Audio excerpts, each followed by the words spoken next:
Alright guys, this is Jesse with Iowa Audio Review. Got another affordable budget bookshelf monitor, passive monitor speaker to look at tonight. We're going to look at some more budget stuff. These are the OSD Audio Studio 5s. Just get specs right out of the way. Let's start with the woofer, 5 1/4 paper cone woofer, treated paper cone woofer, 1-inch silk dome tweeter, power handling, peak 100 watts. Peak doesn't really ever matter. Frequency response 90 hertz to 20 kilohertz. Sensitivity 87 dB. I'm assuming at 1 watt 1 meter because they don't specify, but that's typically the standard. 4 ohm impedance, no biggie. If you got an older amplifier or some older gear, maybe double check first, but 4 ohm should be fine. Dimensions 10.5 high, 6.5 wide, 9.7 deep. And I spoke too soon on the BIC 7-year warranty because these actually have a 10-year warranty. And you'll want to consult the paperwork in the box to follow up on your setting up your warranty on these if you're going to keep these for a long time. And I also have to say this is one of my favorite types of reviews to do. When I bought these out of whim, wasn't really looking for them. Like a lot of other audio geeks, whatever, you just browse at speakers and stuff, and I just happened to come across them, and I was able to get them open box for $60 on eBay. So I was like, yeah, whatever, I'll buy them, check them out. I've never really heard of OSD Audio or anything, but for $60 they seem nice. Whatever, I'll give them a shot. I think their actual retail is usually like $70 on Amazon, which is really good, but I did see on Amazon you can get open boxes on there for right around $60 as well. These surprised me because for the money are way more than I was expecting. You can kind of see they got this rounded, very rounded cabinet, like the Mica RB42. A little bit bigger, but very similar styling, very rounded all the way around. It's this rounded enclosure. Very nice, standard black ash vinyl wrap. They're not very big. As you can see, my hands aren't that big. And yeah, 6.5 wide. I mean, they're quite compact for a two-way 5 1/4 and a 1-inch tweeter. They are a little bit deep. And if you look at the back, we got a rear port. Nice flared rear port too. That's plastic all the way through. And it usually doesn't seem like plastic's a good thing. But when almost everything else I've reviewed, the port, just the flare, is plastic. And then there's like a toilet paper tube in there. That's just painted black. But these are one piece of plastic all the way through, which is nice. And then there's your OSD Audio Nero Studio 5. Power handling 40 watts. Now that's more realistic. And don't let that scare you off. 40 watts is actually quite a bit of power. More than most people think. And then some nice binding posts. And I'm not even going to depth check them. Like all these speakers, I can tell they're going to be shallow. That's my main gripe with all of them. We'll back them off a little bit here so you can see typical binding posts. They'll do the job. But yeah, I wish they would just... I know on that expensive stuff, typically they're better, but I mean, how much more does it cost to have binding posts that are proper depth? Anyway, $60. I didn't look them over too much before, I didn't know the brand. They look cool, they look nice. I'll buy them, I'll look into them more when I get them. And it's one of those things that's just it's been a total pleasant surprise. So we'll pop a grill off here. Typical plastic nubs. I do like that the badge is a machined aluminum or something. Metal, aluminum, obviously. A lot like Dayton does on theirs. That these are better than. Let's take a look at the front here. There's your 1-inch dome tweeter. Silk dome tweeter, as they say, or soft dome. And then there's your 5 1/4 woofer. This is paper cone, but obviously it's a treated paper cone. And then it's got a nice soft rubber surround. And then these nice flared beauty rings, whatever they would have put around the fronts of the woofers to make them look nice. They're all flush mounted. Very nice. They're textured. I can tell they're plastic, but they are textured, so they kind of feel like cast aluminum, which is kind of nice, I guess. At this price, I don't expect them to be actual cast aluminum, but very nice. And I like that they did this cutout, kind of overlap and then cutout, so they could really bring these two drivers closer together and make the speaker just as compact as they could, and then moving that port around on the backside. The layout of this is just absolutely great. The center axes of the drivers are very close, and then the woofer is behind the tweeter, which is great. It's a great layout. The only thing I don't like is and I don't know, I can't measure this specifically, but having a square edge could have some edge diffraction. But, you know, whatever. In this price category, I'm not going to complain about things like edge diffraction. They are just overall a very nice looking speaker. They got some weight to them. I haven't measured. I haven't opened them up or nothing, but just by their weight, and I guess the cabinet or the MDF is fairly thick, fairly well made. To me, I don't know. I liked the Mica RB42. I feel like it was overhyped. I mean, I'm not saying it was a bad speaker. It's a good speaker, but I don't think it's worth $150. To me, I like this more. It feels just as solid. It's a little bigger. You know, if you don't have room for something a little bigger, whatever, fine. These are a little bit bigger. To me, they remind me of like an RB42 Big Brother. I don't know, and I just like these better. But anyway, should we move on to the next part? Let's open them up. There we go. There's the plastic beauty ring. At least it comes out on this. On the Sony's, it was, even after you take the screws out, it's glued down, so you gotta be very careful when you try to pry it off if you don't want to crack this beauty ring. And then we get the tweeter to wiggle loose. It fits in there rather snug. Oh, there we go.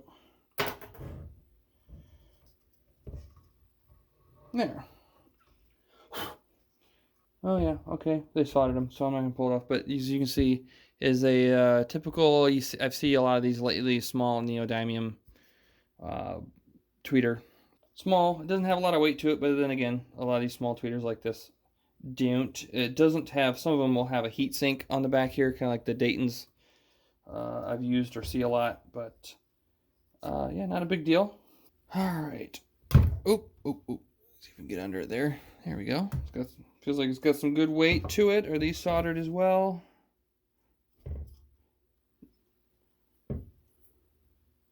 No. So, just locking clips. But yeah, it does have a, this is a shielded woofer, so you can put these suckers right up next to your Sony Trinitron. Yeah, nice little 5 1/4 woofer. Nice soft rubber.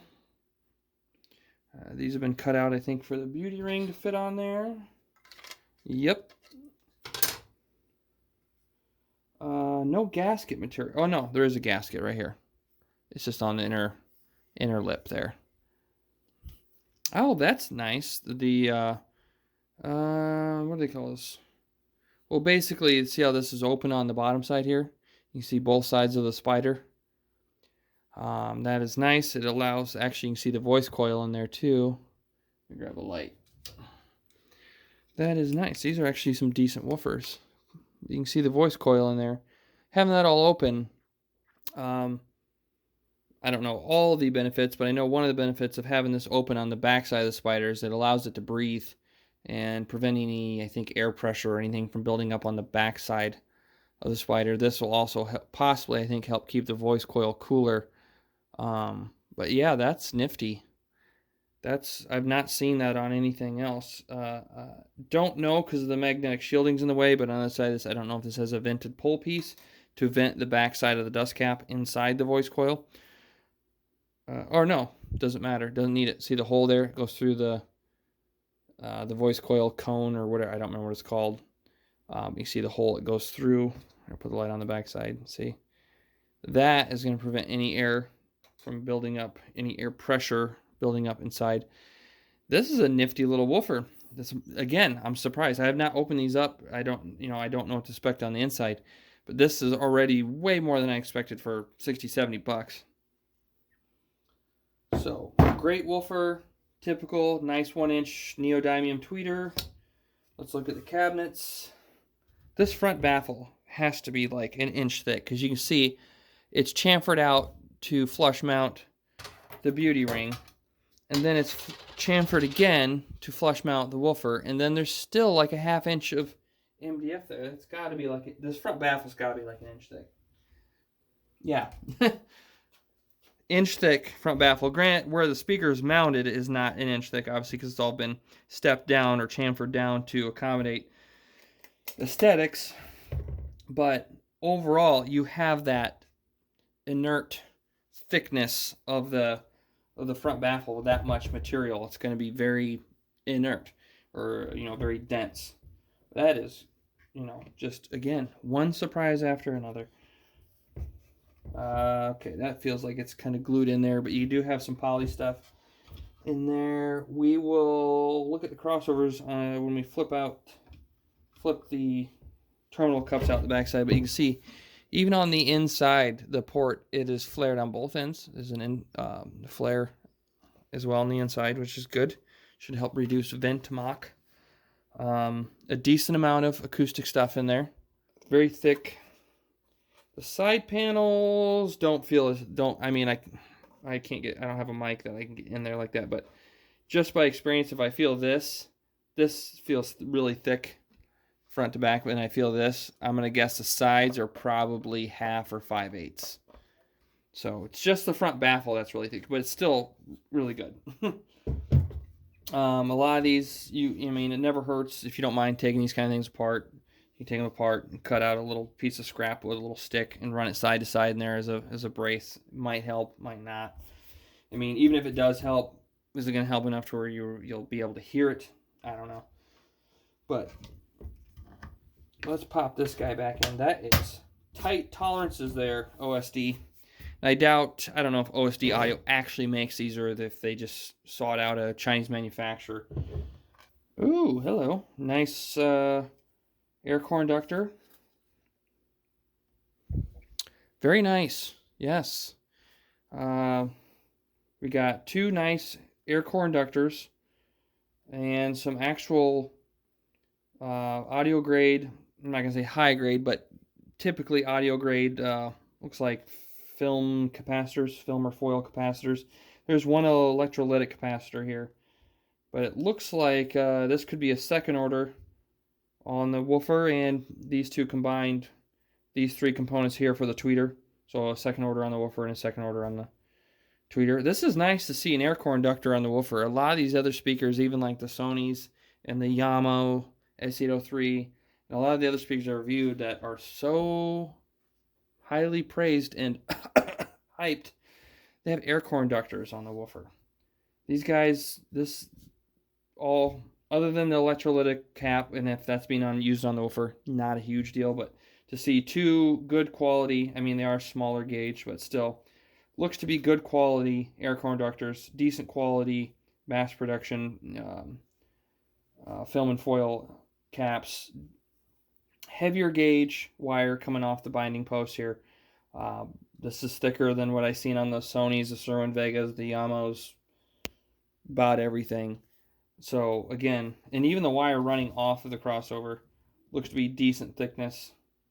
Probably, I'm going to guess, probably 16 gauge. So, just again, one surprise after another. I'm going to put these in upside down because that's how I want them. I explained it in the Big DV62SI video, I believe, if you want to know why I put them in upside down. But it's very rare that I get a speaker I've never done a review on one. In my experience of buying speakers over many years, these have had the most surprises for 60 bucks. Great tweeter, good quality woofer, At least it seems to be. You know, the little bits of extra that make them look nice. You know, nothing on it's a 10 out of 10, but you get a lot of good stuff for 60 bucks. I have not seen or reviewed another speaker that, you know, that measures up to these for 60 or 70 bucks or even 100 bucks. Let's get them put back together and measure them. All right, guys, let's move into measurements. So we got them set up. This first graph is just microphone centered between the woofer and the tweeter, which with these is pretty close. 1 foot away to limit room reflections, just to try to capture as much as I can just from the speaker. Because as I've hounded over and over again, as you change a speaker's space, aka the room, move it around in the room to different rooms, things can change a lot. This is centered 1 foot away and pretty terrible. I ran it over and over again, remeasured, moved the mic and everything, and it's just what I got after about 20 times. So, because seeing this really big hump here, and then this, go way up, yeah, and then there's a dip right here. These are supposed to start rolling off around 90, and I think this is from the rear firing port. This could be some sort of room mode or bass reflection or something. But anyway, that's all stock 1 foot away. And then this is EQ'd 1 foot away. Huge difference. Other than like this, like I showed in my other video, where you have these where I'm going to ignore this because this is not part of what the woofer is doing. I think this is because of the port.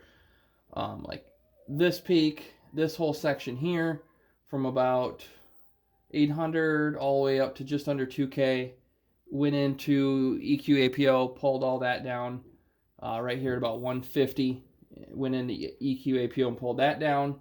And then starting right around 4 or 5K, I went in and did like -1, -2, -3, and just kind of increased until up to about 20K. I think it was about -6, and then 10 or 12K is about -5, and then -4 dB, and smoothed all that out. And after making those adjustments in EQ APO, you make an adjustment, measure, make an adjustment, measure, and after about 10 or 15 measures, got it nice and flattened out.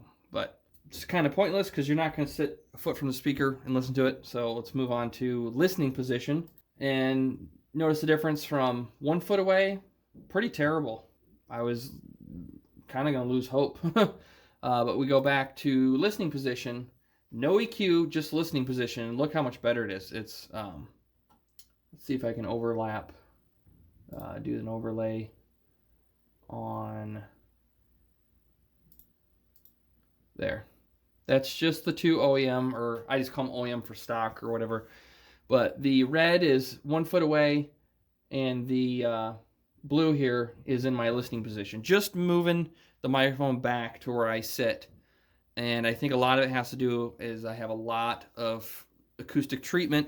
It helps that it's a basement, but having the big packing blankets, and then other things around the room, if you can't afford acoustic damping and diffusers and stuff, the next easy thing that works, if you're not a neat freak, is just put a bunch of crap in the room. Shelves, just put stuff in the room that get in the way and break up the sound waves. You don't need to completely fill up the room, but just put stuff in the room so it's not just an empty room, and it'll help. But I think this could be a good example of having good treatment can really help tame a speaker in a room. I don't know.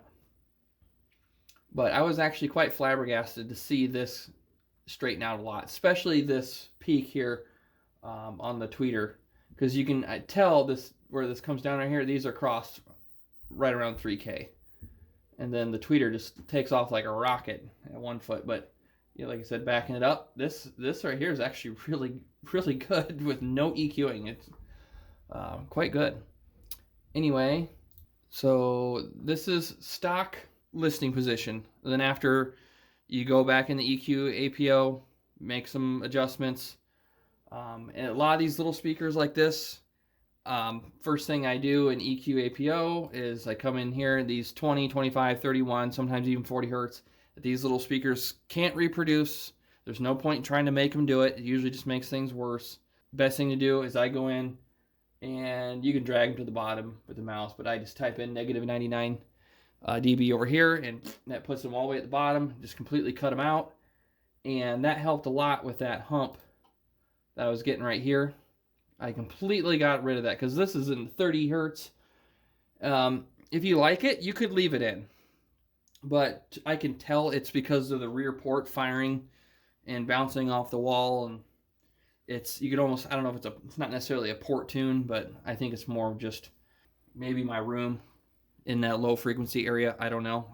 But either way, these are not rated to play that low, and I couldn't get rid of this dip right here at about 60 hertz. Even cranking this up to like plus 20 dB, I could not get rid of that bump because I don't think this is supposed to be here. So the next thing to do is, instead of forcing these speakers to play that low, is just get rid of it. And the rest, there wasn't a whole lot else, because once I got rid of this hump actually got more in line on its own. And this kind of fixed itself once I got rid of that. This wasn't too hard to flatten out. And this right here, about 2.5 to 4, that was pretty easy to pull up. But this is the graph in listening position after I did the EQ. It was able to completely get rid of that low frequency hump. It rolls off, probably going to say around 75, 80 hertz, which is fine. I don't expect little speakers like this to play down to 40 hertz. You know, even like the Sony SS-CS5s, they get down to 50, 55. That's really good for a bookshelf speaker. When you start getting in the bookshelves, if you really start getting down that low, and it measures well, you're pretty lucky, or it's pretty good, I guess. But then you got to start thinking about adding a subwoofer and cutting these suckers off at like 80 or 100 hertz, and because they will be able to play more efficiently and louder if you're not making them do that low-end heavy work. But either way, chopping that bottom off, as you can see, really helped the low end right there. This right here, I tinkered with this for quite a while, and it's one of those things, you adjust it here, that comes up, and then this goes down, and you know, it just, these ripples just kind of move around. But in this region, here's the EQ APO on it. I really didn't have to make any crazy adjustments. Right around 3 kilohertz where it's crossed, I did have to pull it up, a couple dB. Yeah, 5 dB. But yeah, I've not too extreme really. Didn't have to pull it down too much either. It was really, once I got it in listening position, you know, where I sit, it really wasn't that much adjustment. You can see in the high end too, I barely made any adjustment in the, you know, beyond 5K, really. And look how nice, and you know, through 2K all the way through to 20. That's excellent, I guess. So I'm quite satisfied. I haven't listened to them this way. That's what we're going to do next. So one thing I like about this is you can come in here, you can start out with this turned off, and it's just the speaker stock, and then you can turn that on, and you can go back and forth all you want and hear that difference between what you've done with the EQ. And if you don't like it, it's not a big deal. You can start adjusting it to, you know, if you think it needs more bass or it needs more treble or high end, you can start moving these around to where you want them. You know, at the end of the day, preference is king in this hobby. But if you want to get them, try to get them as flat as possible in your room, you know, you start there. Okay, I don't really like them flat. It's okay. If you like them stock, then just leave them stock, fine. But you can always flatten them out, see what you think. If you don't like it, you know, maybe you have some sort of hearing loss in certain frequency ranges. It can happen if you've been around loud equipment, or, you know, just whatever, you have hearing damage, and no, I need more mid-range, and you just go back into, you know, EQ APO and start tinkering around. I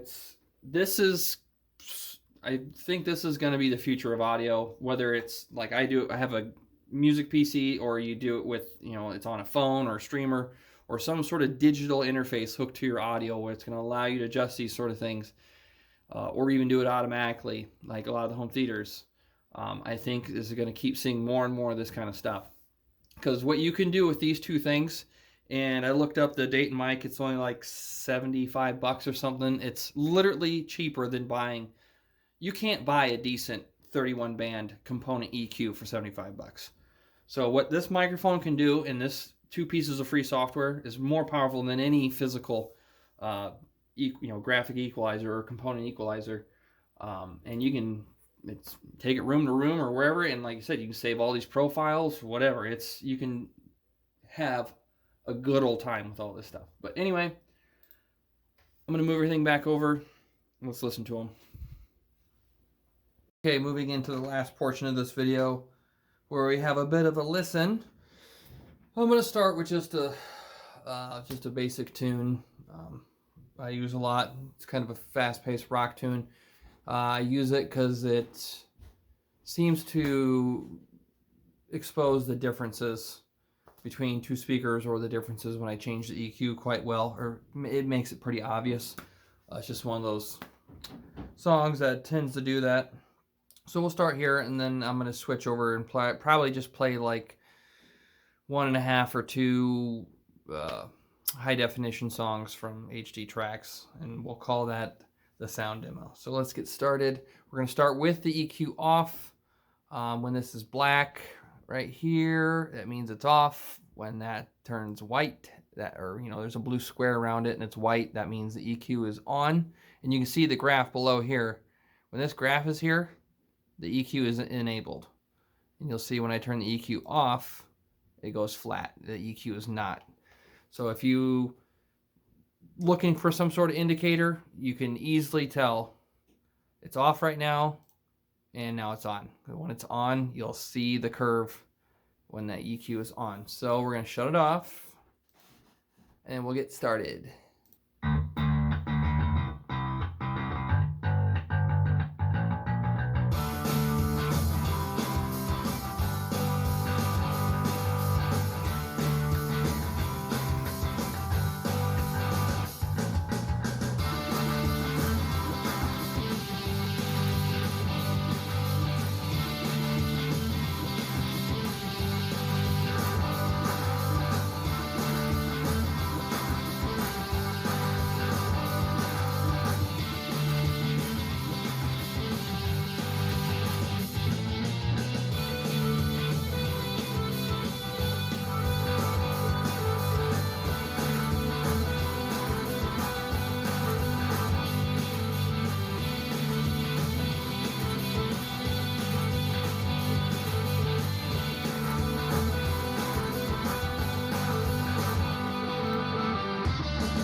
Okay, if you have headphones on or good computer speakers or something, you could probably hear the difference.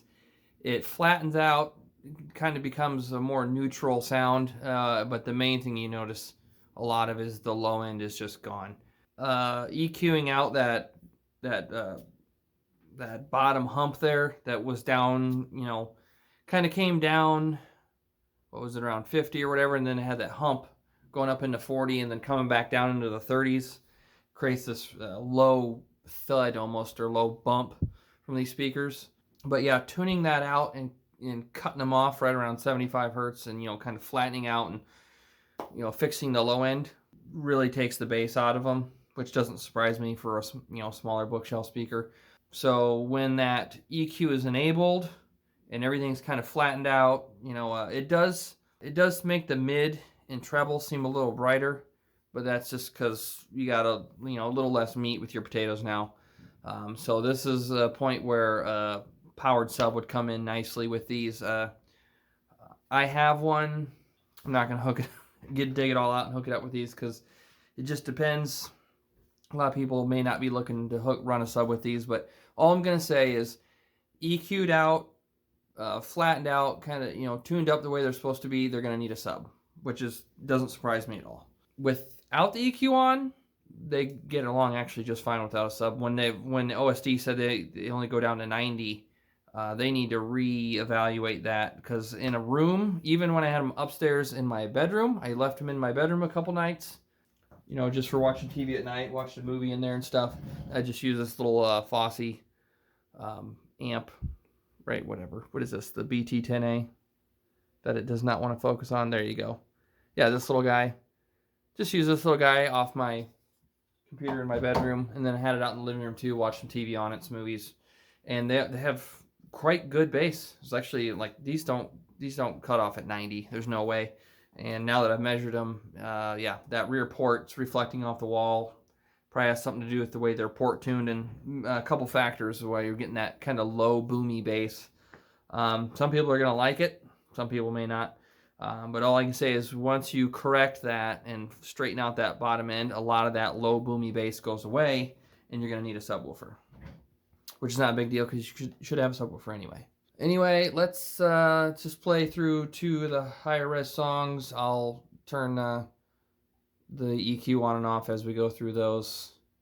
But with those, it doesn't seem quite as noticeable except for in the very bottom end. This one's, these are just free samplers from HD Tracks. If you're looking for some good free HD music to sample with, go over to hdtracks.com. I'm not an affiliate or anything. I'm just sharing. Make an account. It's free.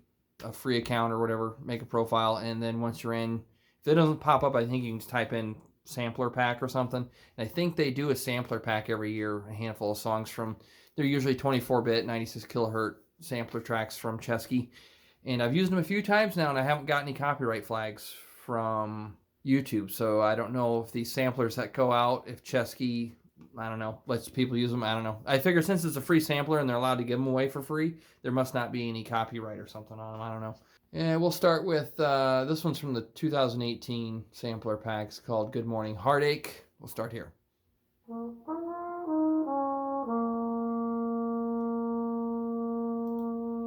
EQ's off.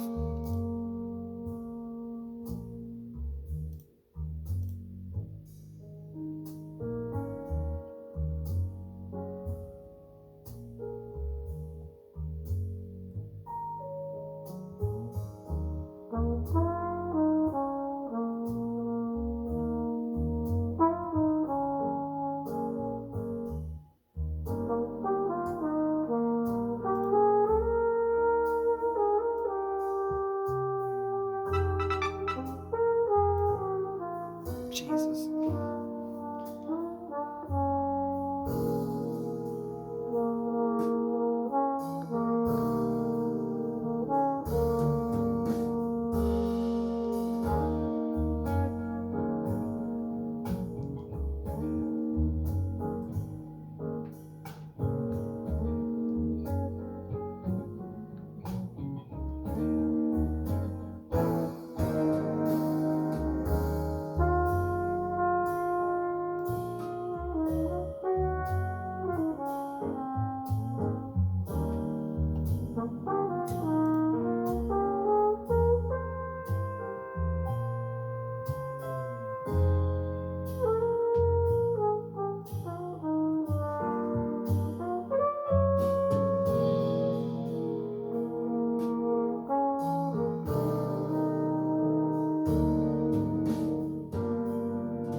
All right.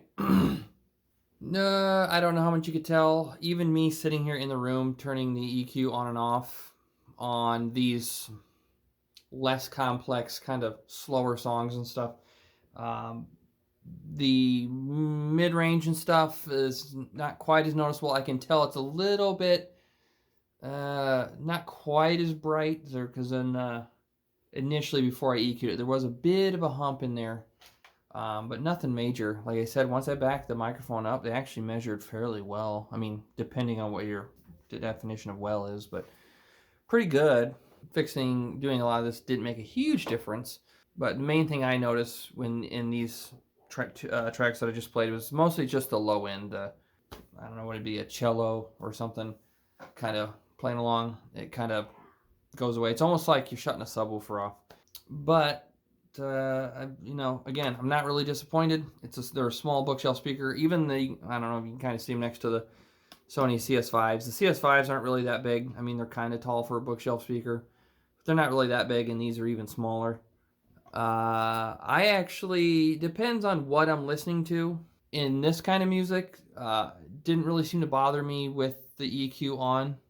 I would just add a sub, and maybe I'll do a video where I add a sub in to see how it fills out. I can just tell how they're behaving pretty much. If you add a sub, I don't know, even like if I hooked up like an 8-inch powered sub or something and set it around 80 or 100 hertz, it would fix that, the low end or whatever. But you should have been able to tell somewhat. They play rather clean and delicately. They seem to image well. You do have to tinker with them. These I didn't have to, for me at least, I didn't have to tow them in quite as much as some of the other ones, and they seem to image pretty good. Soundstage is pretty good. I cranked them up and beat on them with some Metallica and Megadeth and Slipknot and stuff, and they take quite a bit of power before they start, the woofers start becoming overwhelmed. Didn't really notice any port chuffing at that point. Like they got nice big flared ports, so don't really have any complaints. Even when they're not EQ'd, yeah, they are a bit kind of boomy. I don't want to say boomy, because that just reminds me of like old like Kmart shelf systems, like the woofers and all that. I would just say kind of, I don't know, they have a lower end kind of bassiness that you can, at least I can tell. It seems like it's because of the rear ports firing and bouncing off the rear wall. If I pulled them out from the wall more, maybe it would have helped, but I wanted to keep them in a position that most people are going to use them in. Most people aren't going to pull them out 3-4 feet from the wall. I did the same thing in my living room, my bedroom. I put them about a foot or so off the wall, 12 to 16 inches or so, and it was just kind of the same thing. You can tell they get this low end bassiness from that rear port. But yeah, overall, for $70, these are the best speakers I've reviewed for $70. Probably even for $100. It would depend on the day of the week and what mood I'm in, whether I take these over the Sonys or not. It's that close, because it doesn't actually have to be one or the other. I like both. They both do really well. I need to stop comparing speakers so much because it's just a preference of my preference. But I could put it this way: I could live with either one. And if the Sonys aren't on sale and you don't want to wait, no problem, just getting these. And if you want to try and EQ them out, add in a power sub, fine. Adds to the experience. Or just try them the way they are. You might like them just the way they are. I could totally live with these. Maybe not as my main rig down here, but when I had these up in the living room, just watching TV and movies on them with the little Chinese amp. I think it only does 20 or 30 watts actually in the 6 or 8 ohms. There's plenty of power. I could totally live with that. I mean, I'm not a home theater guy, but it would definitely beat any sound bar, any cheap, any sound bar under $200. So yeah, I can't think of any other speaker for $70 that would even come close to these. I know the Sonys get down to 73 or 75 once in a while when they're on clearance. I would probably even take them over like the Mica MB42 or MB42X, even the Dayton MK42X, I think they are. Yeah, there's a whole plethora of speakers under $100. I would take these OSDs over. My new favorite budget speaker. Start getting up to a little higher though, the $120 range, and up in a little bit more. Something like the Bix that I just reviewed. They're bigger. They have bigger woofers. They are a little more powerful. If my budget was that high, then I might go with something like the Bix or the Sonys. But if you're stuck and you don't want to spend more than $100, or you're stuck down around, I got mine for $60 open box on eBay. So if you're not really looking to spend much, definitely give these a try. All right, thanks for watching, guys. Comments down below. I'll link my social media. I post what I'm doing on Instagram and Facebook here and there. I don't know. All right, thanks for watching. Good night.